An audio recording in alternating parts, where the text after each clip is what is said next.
Hey y'all, welcome to another episode of Wash Rat Academy.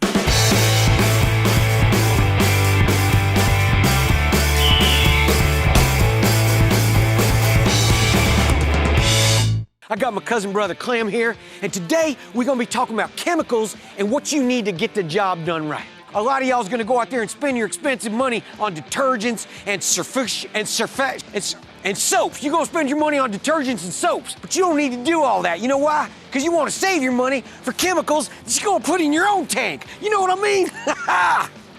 First thing we're gonna do is try and get this driveway clean. Get all the grime out of it and get it shiny white. Now, if you wanna get something shiny white, what's the best thing to use?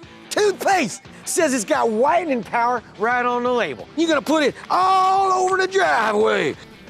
And then, Clem, gonna hit it with the power washer. Next up, we're gonna work on the side of the house here. Clem went on down to the dollar store and stocked up on shampoos. All the colors of the rainbow. All you gotta do is apply it like so, and you get to washing. To be honest, I'm not exactly sure how clean this house is gonna get, but I'll tell you what, it's sure gonna smell like strawberries. A lot of times when guys got a two-step process to go through, like your bleaching and your brightening, they'll do it one then the other, take all afternoon. Well, you ain't gotta do that.